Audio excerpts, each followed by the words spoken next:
What was the main difference you noticed between Rikers Island and going to New York State Prison? The main difference is that, see, when you're in state prison, you start seeing things that you don't see a lot in Rikers Island with your own kind. I started seeing homies sneaking, messing with mooks. What You is know, a mook? a mook is what we call in New York a dragon, red dragon. You know what Yeah. I'm saying? Them things. So I call them a things. Peanut homosexual butter, yeah, person. peanut butter and jelly. You know what I'm saying? Yeah. But that's where I started seeing that. I Yeah. started, dudes being sneaky. Yeah, basically when it comes to that, that's what really, because you got dudes in there with life. They will be real, the realest niggas for 5-6 years, and then all of a sudden you find out he's playing with the boys. Like he just turned a leaf. Yeah. He must have said, "Man, I ain't going home no more. I'm dealing with my faith." Next thing you know, he's in the yard holding somebody, pants pockets. You be like, where this came from? Yeah. But you also got the good part. You got brothers who go in there and they get in these programs. You know what I'm saying? To help uplift other inmates, parenting, counseling. You got a few good brothers in there who also trying to get brothers out of jail. Right. You know what I'm saying? Who's doing right. And they die move too. Well, what was the difference in violence? Like Rikers Island is more so the slashing. You got some stabbings, but was it more lethal in state prison? It depends where you at. Attica is the worst jail in New York State Prison. Okay. So when you enter Attica prison, it's like Alcatraz. It's just something in anybody who enter Attica prison is like, oh, I made it. Now what I'm gonna do with this? You know what I'm saying? Because we already prison dudes, and we already, majority of the time we trying to get our name up. You know what I'm saying? If you gangbang. So once you in there, it's like the top of the gladiator. Like, I'm gonna perform. Like after here, I'm getting stained.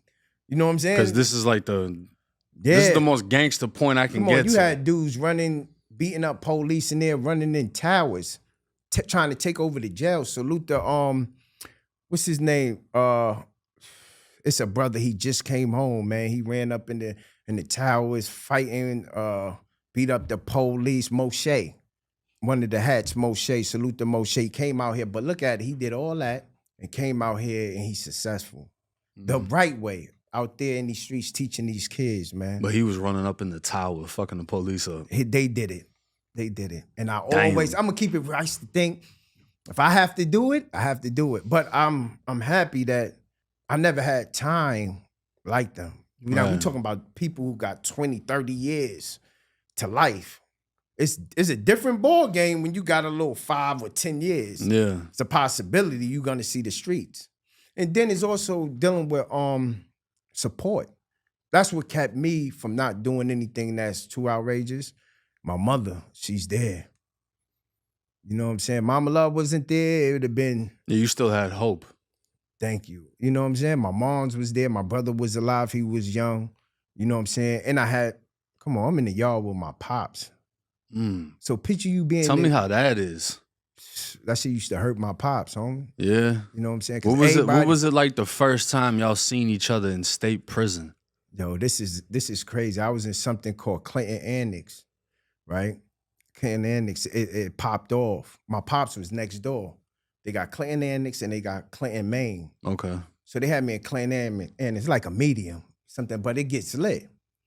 So it popped off, boom, boom. Muslim dude, you know what I'm saying? He tried to hit me. You know what I'm saying? He caught me a little bit. Something small. I don't even call it a hit or whatever. So we shook out. That's the first time when nigga actually got close to get me. That's what turned me around. So we all get to Clinton because me and him started fighting or whatever. So we go to Clinton, Maine. As soon as he got there, they threw boil you hot water in his face. Or like the sugar or whatever? I felt like they boil you the water, put like they must put I guess grease or something. I don't know. And it melts their skin off. Yeah, it melts their skin off. That shit's nasty. Salute to my pops, man. I don't mean to salute to you, man. But they threw it in his face. Yeah. His whole face is done right now. You know what I'm saying? So when they came and told me, they was like, yo, your pops and them handle that. So after when they let me out, I don't know how my pops had the power to get me to come out. You hadn't even seen him yet. He just heard you got into it with dudes. I didn't see him yet. I was and in they something fried called, his face I off. was in something called IPC.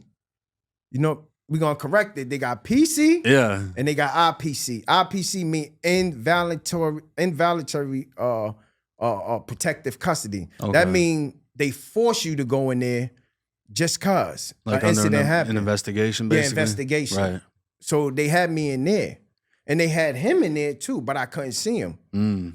But he went, they hold me first, and then like probably 3-4 days when they brung me in there, he was gone. They threw that stuff in his face. So for some reason, they just opened my door and said, yo, you going, I think it was Upper H and Clinton, my pops was right there.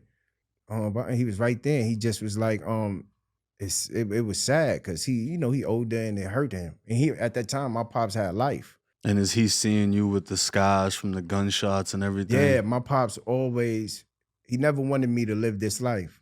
Mm. But I'm gonna keep it real. You can't raise a child in prison through prison. Right. You know what I'm saying? So much my moms could do. After 11 o'clock, the phones is off. How did you feel knowing that, like you said, you not only wanted to live up to his reputation, but exceed his and have your own? How did you feel meeting him inside of prison and seeing him? Yeah, I was stone-hearted. I was stone-hearted, man. At the time, I didn't really care about, like, my pops was like a friend of me. Until I got older now, like, yo, that's your pops, yo. You wildin'. Yeah. But he wasn't there over the phone here and there, but he wasn't there for me. So I didn't, like, really cared about him. Right. It just didn't hit like that. Yeah, it didn't hit. I loved it more niggas in blood, OGs and shit, than I love my pops. First thing my pops, when I seen him, he like, yo, you gotta leave that blood stuff alone. Who the fuck is you? Mm. Then he tried to do the father thing. Yeah, he thought he had some form of... Yeah, you gotta leave the blood thing. I want you to go home. Who the fuck is you? Yeah. You know what I'm saying? You can't tell me what to do.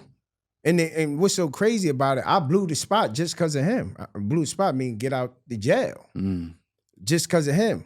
Cause I couldn't go to the yard without him on me. You don't want to deal with it. Yeah. So I'm like, I'm out of here. Where's the plate at?